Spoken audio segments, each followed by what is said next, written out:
ಎಲ್ಲರಿಗೂ ನಮಸ್ಕಾರ. ನಮ್ಮ ಕಲಬುರಗಿ ಜಿಲ್ಲೆ ಸೇಡಂ ತಾಲೂಕು. ನಮ್ಮ ಸೇಡಂ ತಾಲೂಕಲ್ಲಿಂದ ಹೈವೇ ಏನು ಟೋಲ್ ಅದಲ್ಲ, ಆ ಟೋಲ್ ಬಲ್ಲಿ ರೈತರು ನೋಡ್ರಿ ಪಾಪು ಹೊಲ್ದಾಗ ಬೆಳೆದಂತಹ ಬೆಳೆಗಳು ರೋಡಿಗೆ ತಂದು ಅವರು ರಾಶಿ ಮಾಡ್ತಾರೆ.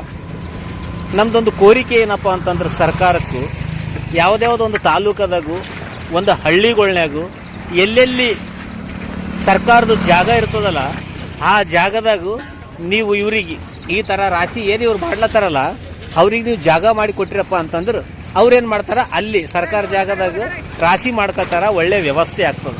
ಈಗ ನೋಡ್ರಿ, ಈಗ ಮಳೆ ಹೊಂಟದ, ಇವ್ರು ತಾಡ್ಪಾಲಿ ತೆಗೆದು ಹಾಕ್ಲತ್ತಾರ, ಅವರೆಲ್ಲ ತುಂಬಲತ್ತಾರ. ಈಗ ಇವ್ರು ಎಲ್ಲಿ ಇದು ಮಾಡ್ಲತ್ತಾರಪ್ಪ ಅಂತಂದ್ರೆ ಇದೀಗ ಟೋಲ್ ಗೇಟು ಮೇನ್ ರೋಡಿಗೆ ಈ ಥರ ಮಾಡ್ಲತ್ತಾರ. ಈ ದೇಶದ ಬೆನ್ನೆಲುಬು ರೈತ ಅಂತ ಹೇಳ್ತೀರಿ, ರೈತಿಗೇನ ಈ ಥರ ನೀವು ಇಟ್ಟಿರ್ತೀರಿ. ಪಾಪ ಏನು ಹಳ್ಳಿಗಳ್ನಾಗ ಸರ್ಕಾರ ಜಾಗ ಇರ್ತಾವಲ್ಲ ಅವ್ರಿಗೆ ರಾಶಿ ಮಾಡ್ಲಿಕ್ಕೆ ಅಂತ ನೀವು ಸರ್ಕಾರ ಜಾಗದಾಗ ನೇಮಕ ಮಾಡಿದ್ರಪ್ಪ ಅಂತಂದ್ರೆ ಅಲ್ಲಿ ಹೋಗಿ ಅವರು ರಾಶಿ ಮಾಡ್ಕೊತಾರ.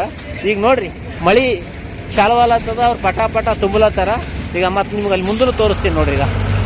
ಈಗ ಅಲ್ಲಿ ಅವರೆಲ್ಲ ತಾಡ್ಪಲ ಹಾಕ್ಲತ್ತಾರ ನೋಡ್ರಿ. ಈಗ ಬರ್ರಿ ನಿಮಗೆ ಈಗ ಮಳೆ ಹೊಂಟದ, ಮಳೆ ಚಟ ಅಂತ ಹನಿ ಕಡಿಲತ್ತದ. ಈಗೇನ ಅವರು ತಾಡ್ಪಾಲ ಹಾಕಿ ಮುಚ್ಚಲತ್ತಾರ. ಅದಕ್ಕೂ ಯಾವಾಗೇ ಆಗಲಿ ನಾವು ವ್ಯವಸ್ಥೆ ಬಗ್ಗೆ ಮಾತಾಡಬೇಕು. ಈ ದೇಶದ ಬೆನ್ನೆಲುಬು ರೈತ ಅಂತೀವಿ. ರೈತರಿಗೆ ಎಷ್ಟು ಕಷ್ಟ ಅದ ನೋಡ್ರಿ. ರೈತ ತನ್ನ ಹೊಲ್ದಾಗ ಬೆಳೆದಂಥ ಹೆಸರುಗಳಾಗಲಿ ಬೇರೆದಾಗಲಿ ರೋಡಿಗೆ ತಂದು ರಾಶಿ ಮಾಡ್ಕೋಬೇಕು.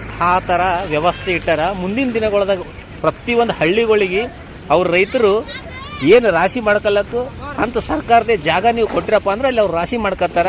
ಫಸ್ಟ್ ಕ್ಲಾಸ್ ಆಗ್ತದ ಅಂತ ನನ್ನ ಕಳಕಳಿಯ ಮನವಿ. ಎಲ್ಲರಿಗೂ ಒಳ್ಳೆಯದಾಗಲಿ. ನಾನು ನಿಮ್ಮ ಶೇಖರ್ ಸೇಡಂ ಕನ್ನಡಿಗ.